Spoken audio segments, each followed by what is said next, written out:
Hello guys, in this video we are going to take a look at how to design this HTML and CSS login page. So let's close our browser, and what I have gone ahead and done is I have created a folder on my desktop with the name of login, and inside this folder I've created an empty HTML file which I have opened in my code editor. I am going to be using VS Code in this particular video. So let's go into our code editor, and we are going to generate a very simple HTML code to start designing our login page. So let's start by typing HTML, and we are going to select version 5. Okay, so let's quickly save this by pressing on Ctrl S, and we are going to preview this simple code by right clicking on any empty space in our desktop and selecting Open with Live Server. Alright, so this is where we have gotten to so far, and so we are going to start by changing our title to login, save, and next we are going to create a div with an ID of main in our body element. Now in this main div we are going to create another div which is going to hold an input element of type text. So let's have an input of type text which is going to have the name of username. It will also have an ID of username. Then finally, let's give it a placeholder of user name. Save. Alright, so next we are going to create another div which is going to hold an input of type password. Now let's give our password input field a name of password. Again, let's give it an ID of password. Then next we are going to give it a placeholder of password. Save our work, and finally we are going to create a button which is going to be of type, first of all let's give it the text of sign in, and we are going to give this button the type of button. So let's save our work. And basically that will be all for the HTML aspect of our login page. So let's start with the styling. Now we are going to be using inline CSS, which means that all the CSS code is going to be written in this same HTML file. So let's start by typing our style tag. Now the first element we want to target is our body element. So body. And what we are going to do is we are going to give the body element a margin of 0 and also a padding of 0. Let's save our work. And next we are going to do a background color of FBF 7F0. So let's save our work. Now let's do a padding top. Padding top of 150 pixels. Save. And now we are going to do a text alignment of center. So text align of center. Save our work. And the last thing for our body element is to give it a font family. Font family of Verdana. Let's save our work. And it looks like nothing much has happened to our document, but all is going to add up at the end. So the next element we want to style is our div with the ID of main. So let's target that. We are going to target our div with the ID of main. And the first styling we are going to apply is to give it a position of absolute. And now let's do a background. We're going to do a background color of white. So FFF, save our work.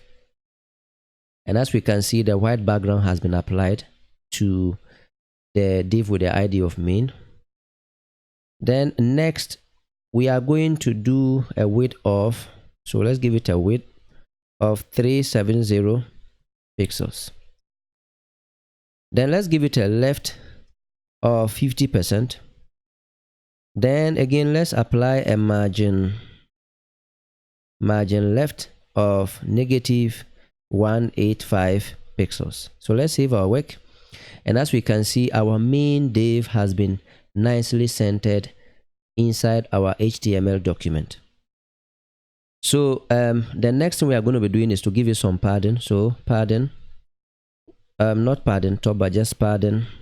And what we are going to do is we are going to give it a padding top of 35 pixels, then padding right of 0, padding bottom of 25 pixels, and then padding left of 0. Let's save our work. And you can see that the spacing has been applied, which is what we call padding in CSS. If you like me to make videos on CSS alone, you can leave them in the comment section below. So now that we have added our padding, we want to go ahead and do a box shadow. So box shadow of 0 pixels, 0 pixels, let's do 3 pixels, and then 1 pixels.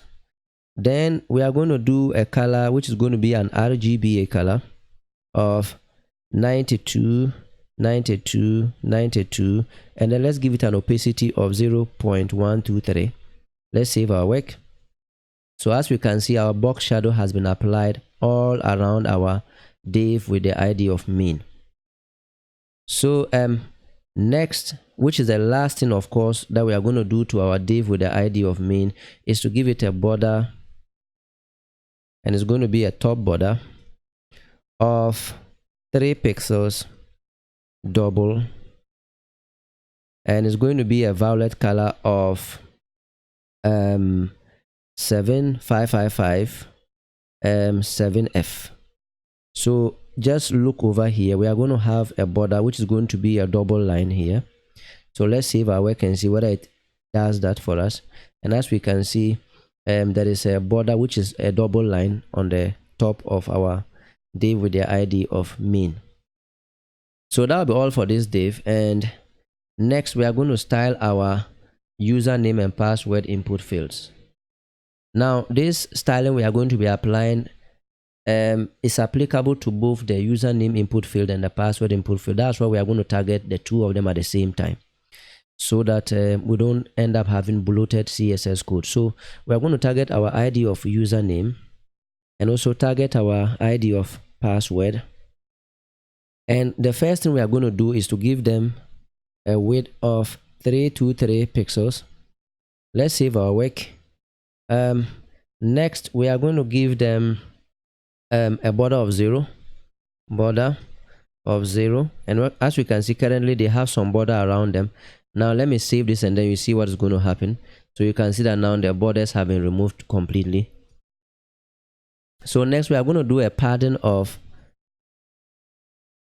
not padding top, just padding of 10 pixels for the top and bottom, and then 0 pixels for the left and right. Let's save our work. And next we are going to do a font size of 15. So font size of 15 pixels. Then now let's do a color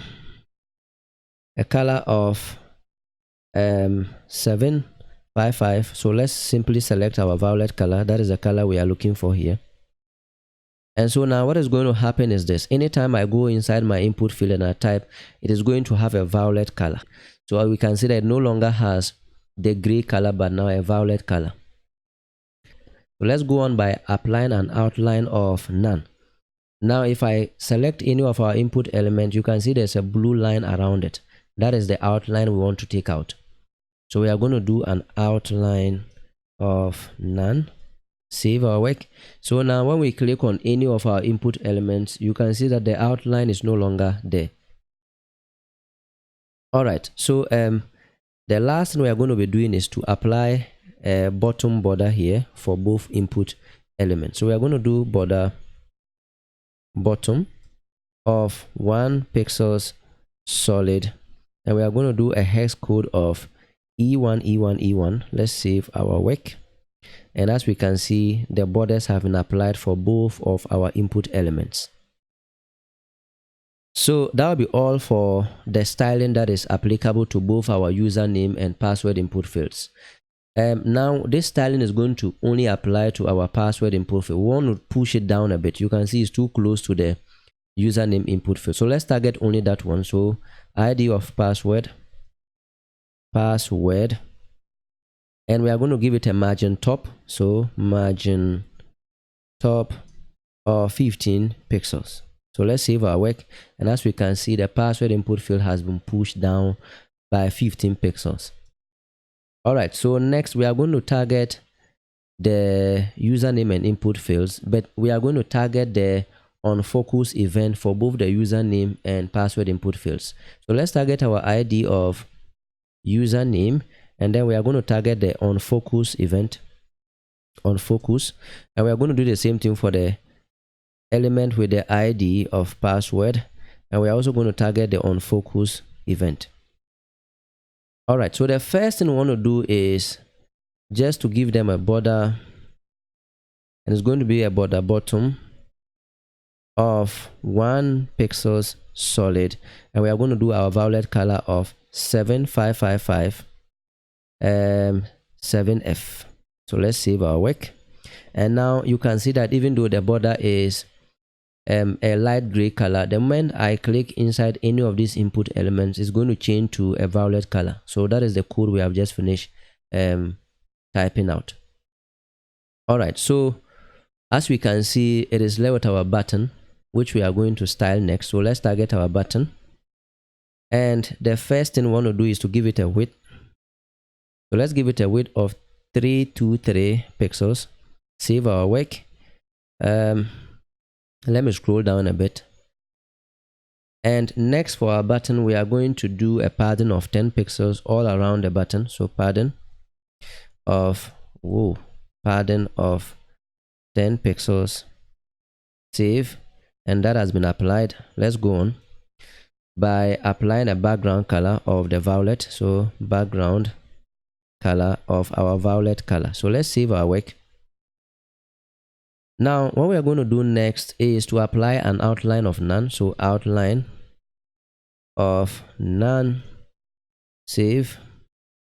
Then next we are going to give it a color of, right now you can see that the color is black. We want to change that to something a bit whitish. So we're going to do a gray color of F2. Save our work, and that has changed already for us. All is done by live server. All right, so now let's give it a border of 0 pixels. You can see that there's a gray border around our button. We don't like that because this particular default styling is very ugly looking. So we are going to give it a border of 0. Let's save, and now the gray border has been removed for us, and that's what we need. So now we're going to do a margin top. We can see this is virtually merging with the border of our password input field. So let's give it a margin top of 15 pixels. Save, and you can see that has been pushed down by 15 pixels also. All right, so next what we are going to do is to give it a font size of 15 pixels, and let's also give it a font weight, font weight of 100. Save. So basically that will be all for our button element, but there is one last thing we want to do, because we want that anytime a user hovers or anytime someone hovers the mouse pointer on this particular button element, we want the background color to change to a different color altogether. Okay, so we are going to target our button again, but this time we are going to target the onFocus, not onFocus, we are going to target the onHover event. All right, so what we are simply going to do here is to change the background color to a hex code of 64496D. So 96 and D. Save.